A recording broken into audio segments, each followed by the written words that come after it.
So, hey Sanjana, welcome to this conversation on breakups. We're going to talk about breaking up with the nice guy or the nice girl. So, could you please introduce yourself to the viewers of my channel, Mademoiselle Venus? So my name is Sanjana.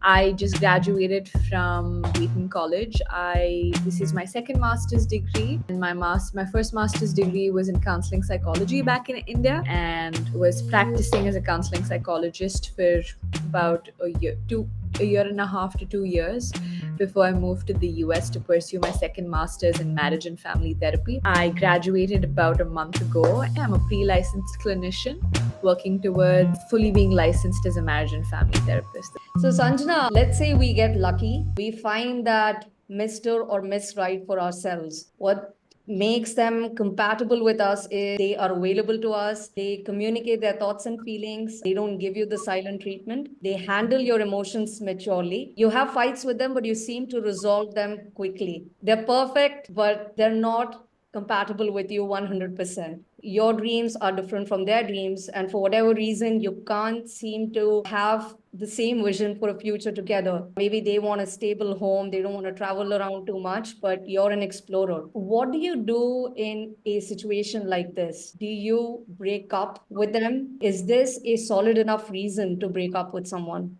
Yeah, I think that's a good question. It's a question that a lot of us, kind of are struck with when we're deep neck into a relationship and we're wondering, like, okay, I've gotten to explore the relationship with this partner for a while now, but I know where this is heading. The partner knows about me, they know my desires, and I know theirs, and I don't know if we're going to meet at one place. When either of the partners, so it almost like comes down to who gets to decide. And so as soon as one of them even realizes that, okay, we're not going to end at one place, we're not going to meet at one place, I think just even realizing that, I think I would say it's important for that partner who realizes to start paying attention to that realization, right? Because up until this point, they were exploring the relationship, they were happy about the relationship.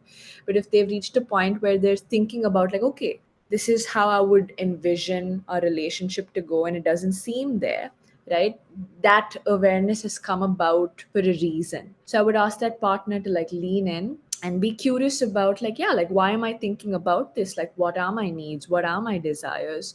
Is it a good enough reason? I think in a relationship, there are different stages. There is the exploratory stage, there's the honeymoon phase, and then there's a stage of stability. And that's why I said it's important for the person to like pay attention as to, oh, why did I think about this? Then for them to like realize, like, okay, what is important for my stability, for this relationship stability? And there is no one size cut all answer for, like, hey, is that a good enough reason for me to break up with this relationship? I think it entirely depends on how you define stability. And for certain people, stability is very important. Like, that's how they're wired. Like, stability in the relationship, for me to know that I know my partner's going to explore the world with me. That sense of stability to fall back on is very, very important for some people. For some people, they're like, hey, it's okay if my partner doesn't want to explore with me, but I can do that for myself, and I can have friends or other people who are like-minded who can do that with me. But I know my relationship cup or my love cup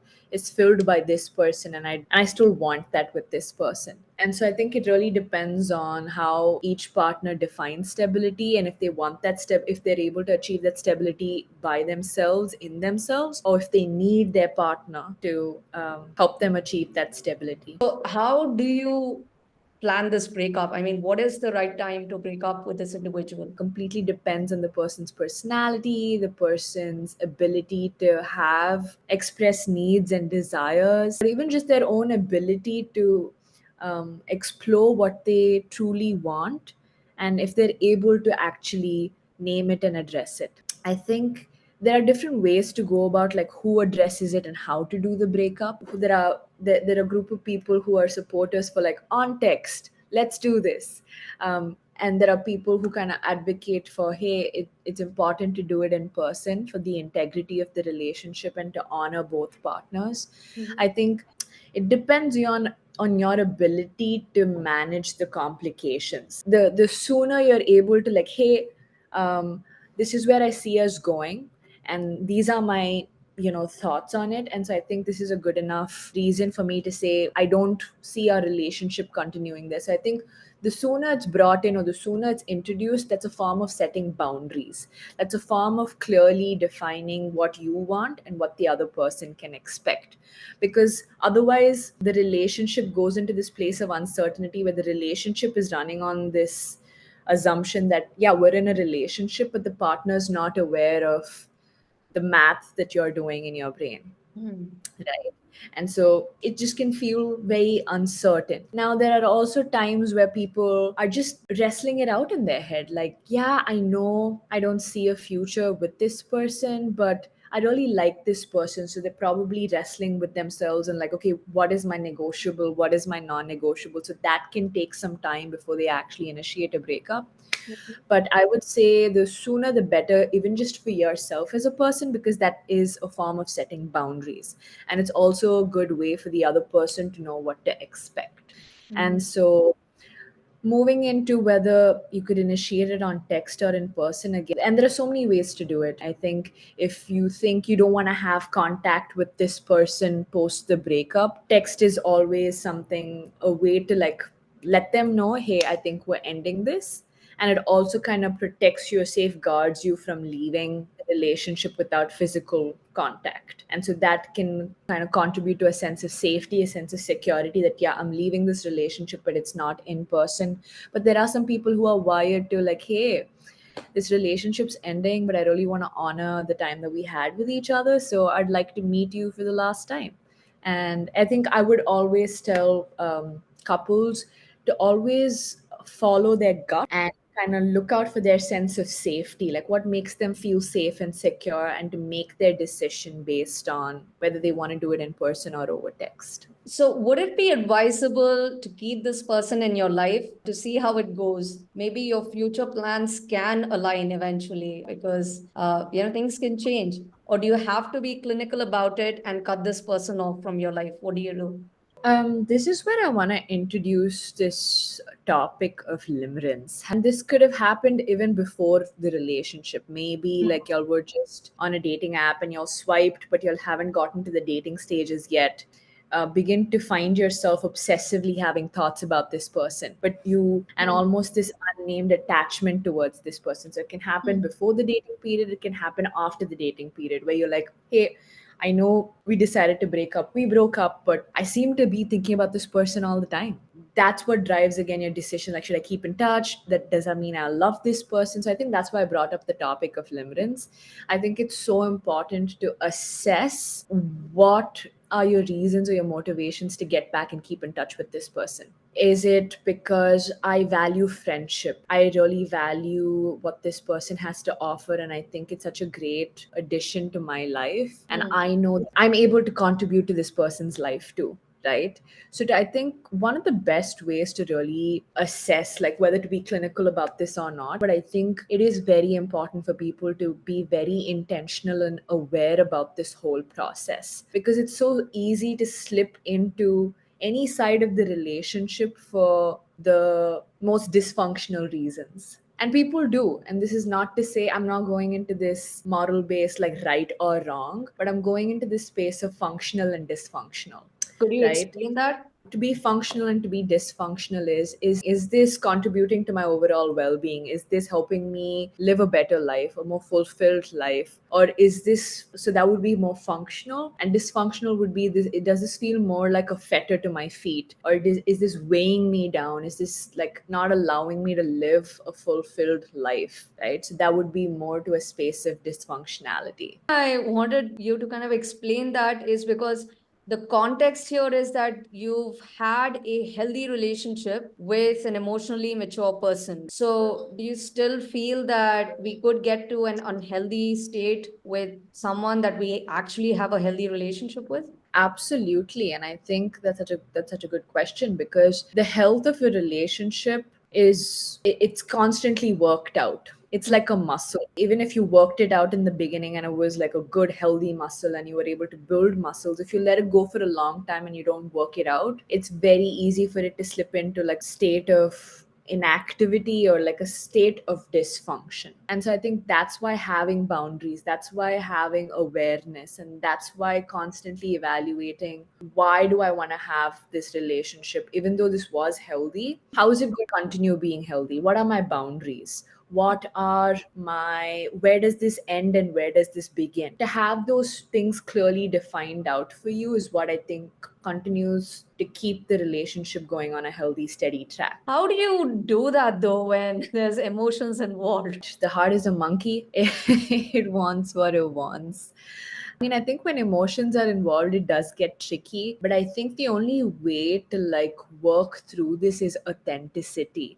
We can have this interview and you can chalk down like a few points how to do it. We can teach people how to do it, but it takes time for people to have the courage and have the curiosity to lean in and actually figure out, what are my emotions doing to me? What are my emotions driving me to do? So I think that would be my first go to tell people, like, don't be afraid of your emotions. Like, lean into them. If your heart is telling you that, hey, like, I feel this way, that's why I also said a while back, like, pay attention to your gut, see what your body is telling you, because a lot of times our emotions are cues. Not that you have to act on your emotions, or like your emotions are like a death sentence, but they're telling you something. So to pay attention and like to be open, to be curious about your emotions, and to make, again, it takes some amount of having done this work, being attuned to your emotions. And so when you're attuned to your emotions, you know your needs. Most of the times your emotion talks about your needs. In healthy relationships, people are very used to being attuned to their needs and their emotions. The golden rule of transitioning from a healthy relationship to a friendship, perhaps, or even just a breakup, even some people decide to, like, hey, I know we were dating. I'd like to take a break and then like kind of reconvene to have like a friendship at some other point. And sometimes I find that very healthy too, because I think for me, that says that this person is aware of themselves. This person understands the need of having a time apart to have that healthy grieving process to end all ties with this person before they want to have another kind of relationship with this person. I mean, what happens during that process? So I think in that period, it is about grief. It's a lot about grieving. Like, this was a healthy relationship. We were dating. This was a healthy person. And sad. It's sad that it didn't work out. And it's in that grieving process, do you realize, like, yeah, I made this decision because these were my values, and we know we're not going to meet at one place.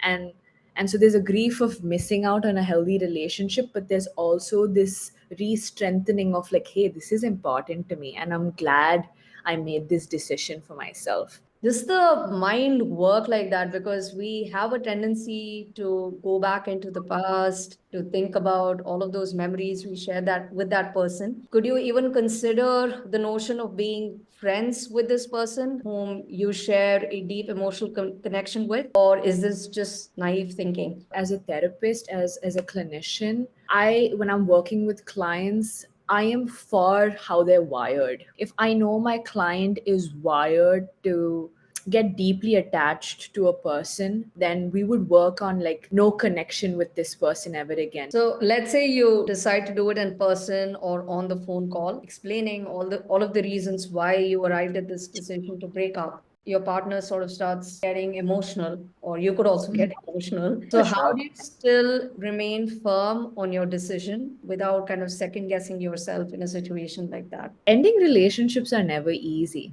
I think everyone in today's world are so used to like ending relationships only when it's bad or only when something has happened. We're always expected to end relationships very abruptly because of something that happened. But if it's a conscious decision to end a relationships, I think our bodies are not used to it. Or at least even we're not socialized to that kind of ending, where for a majority reason the relationship was healthy, but there's this one reason where I don't think it's good for us to continue in this relationship. So that's why I'm ending this relationship, right? I don't think we're socialized enough to end relationships that way. So I think it's very common for people to have self doubt, a lot of guilt, even because the other partner might not even be on board with the same reason as you. you've made this decision. So sometimes it can also feel like you have a lot of power in the relationship to end it because you thought that was a good enough reason for you to end it, and the other person's not there, and that's not their reason, but they have to come on board with ending the relationship because that's where you're at.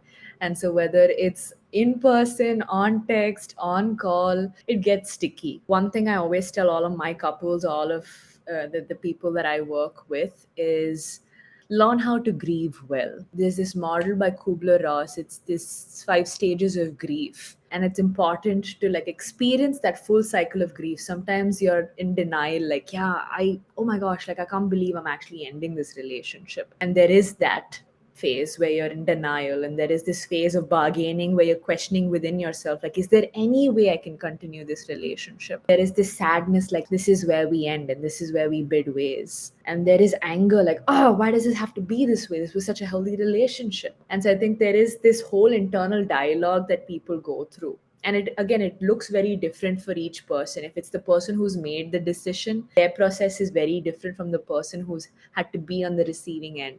It's very rare that both people feel like, yeah, I don't think we're meeting at one point, and it's a mutual parting of ways. And I think as a clinician, I would recommend to go through that full process of grief and to not make a hasty decision in the process of grief, right? Because grief goes through different stages. You're bargaining, you're in denial, you're angry, you're sad, you're depressed, and then you come into acceptance, right? And so because it takes so many turns in that process of grief, it's best not to make a hasty decision, but to like slow the whole process down. And I think that's what contributes to holding to your decision. Like if I made a decision of breaking up, there's this pang of like, oh, I want to get back. I think to slow it down and to not immediately act on it, because sometimes it can just be this act of soothing the pain you're feeling, like to get back into the relationship because you're feeling that pain, you're feeling that disconnection, you're feeling like, yeah, we're not going to be the way we used to,